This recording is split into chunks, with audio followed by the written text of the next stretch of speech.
Julio made me fulfill. And now I might hit your phone up with that ba ba ba. Missing my da da da. Missing that All of this. I like about being a powerful woman while the full moon's above me. People didn't tell me this, and I feel like I should be a therapist, but like with intrusive thoughts, you literally, this is like a matrix, I like to say. But sometimes I feel like the matrix is what you say and what you think. If you think you're lazy, you think you're ugly, how you think you're going to feel, how you think you're going to act. Most people who think they're ugly, what do you think they act like? They act like ugly people. They treat people ugly because they're broken and they feel ugly. That's why I love when Drake said, I like my girls BBW. Like, I give it out for Lizzo because she never changed herself. People are going to love her for who she is. She don't have to fit the beauty standard. And one thing people got to understand with these intrusive thoughts and negative thoughts, they just want a friend. It's because of that parent or you, because sometimes you could be your worst enemy, telling yourself that you're not enough. Society and social media, and that's why Prince said internet is like a trap. It's a net, it's a trap to make you feel like you gotta be something. And if you're not something, if you're not having $1 million, you don't have luxury, you don't have, like, you know what's luxury to people in foreign countries? Surviving another day, eating food, having a roof over their head. In other countries, I see that they have houses where it has a sink, a bathroom, a tub. Just like us, they don't even pay no water bill, no light bill. They have to pay probably for living in there, yeah. But they have the most not decent clothes and probably it's hand-me-downs, but they're the most happiest. So when you look at your negative thought trying to say stuff like you're not enough or make you think that you really mean this what you say, even when someone's being really moved, like really mean to me, like I really don't like this when I'm around people like this where I see that you lost your grandmother or dad and you make it seem like I don't care. To the point I start to believe that I don't care, but then I realize that it's your words of your hurtness. And that's how I had to realize I had to withdraw my love that I give to people. So, you know, I'm so thankful that, you know, a lot of people say I'm saying nothing but facts and love me and on TikTok, like I get so much love and I really, really do appreciate this. But I want to help people who deals with it. Like, just let it talk. Don't even respond to it. And if that don't work for you, here's another method.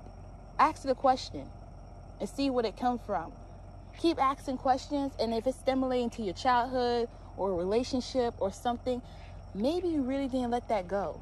There's some people who traumatize you so bad that they literally try to make it not let it go. And one thing I learned about healthy relationships and friendships, me and my friend will have a different, like, you know, a misunderstanding, but we'll talk it out.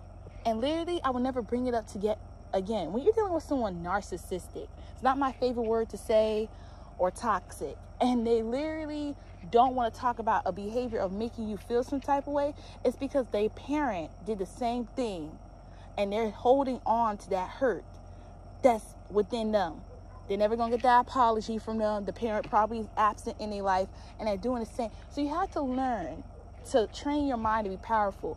Even when I was at this yard sale and trying to sell my grandma furniture, because it doesn't make sense to me, I don't know who else would agree. If you have bills and, you know, you work hard as an individual and this furniture and it's good furniture, why not sell it on OfferUp? Why I feel like you got to infiltrate my mind to believe it's not going to sell. And then when it does sell, I was so proud of myself because I literally was around naysayers, basically negative people trying to make me believe that, oh, it's not gonna work, this is not gonna work, da da da da. You got to be so powerful that you gotta look at people who say negative stuff as the weak ones, because if they can, because someone did this to as a child, that you're not enough, you're not gonna be successful. Sometimes there's parents that want to hurt you because they're so hurt of living in poverty, and some people can't be happy in poverty. It's just the truth of the truth, and they want you to be as hurt as them, like, oh, just adjust, just don't be successful, be mad, And once you get into that negative concept, it's very hard when you're an adult of like when you try to make a decision like, should I do minks? Or how about I fail? Or if I do this, how about I fail? Like, how about if I just invest in everything and I'm fall? Like, one thing about rich people, you gotta fail falling forward. When you fail, guess what? You will get up and try again and try again and try again and try again. It's the same thing as me going to the gym. One day, I'll spend 10 minutes in the gym. I used to spend 10 minutes in the gym. And the next minute, I'll spend 30 minutes. It's how bad you want to manage your stress and be disciplined. It's all on the focus. Like, I got to stay here. Even what helped me stay in the gym was putting a timer. Until I heard that timer, I trained myself how the school system, like how I train our brain. Like, when we're at work, we cannot leave off the clock. It don't matter if you're sick, feeling bad, your kids need help. Well, if your kids need help, then you can leave. But like, you get what I'm trying to say. Put that timer on and cook.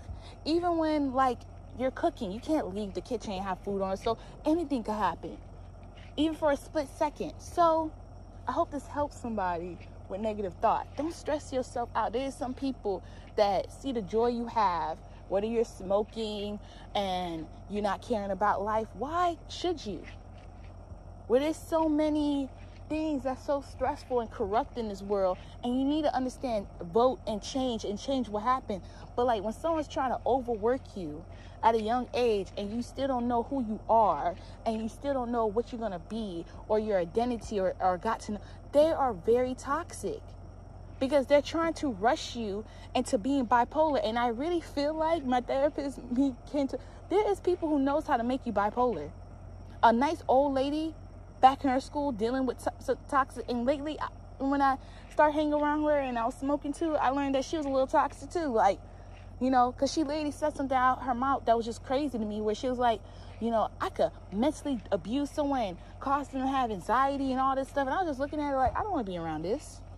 I do not want to be around this. So listen with the key facts I said.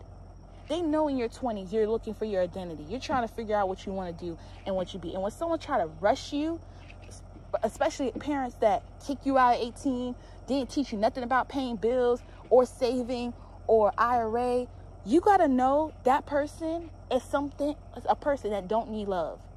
I understand, forgive them like you forgive that toxic ex. But that person, yes, you could forgive them and you can forgive that toxic, but they do not deserve no access to you. What the hell, man? What the hell? The fact that they had this mastermind, but they couldn't give you the 5 key things that a kid needs: communication, safety, nurturing, self-validation, meaning let the kid talk. Because once I open up to you and then you make me feel bad for opening up to you, then you gaslight me, and then I got to go figure out on my own, what is your need of being a parent? You're basically teaching me how to raise my goddamn self. And you're also teaching me that you want me to hate you. That is ridiculous. And there's some people I can't change with this information, that they're going to hate their parents for life. For life. They with the shits. Me, I'm just like, oh well, bro. Because when you speak to your Lord and Savior or your judgment day, hey, cool. But there is some days where I'll be like, you know what? I forgive them, because that's how powerless they are. Because I'm so self-aware that I know what the fuck is going on. So, don't forget to like, comment, subscribe. And I know this is going to bless somebody. See y'all. Peace. Love y'all.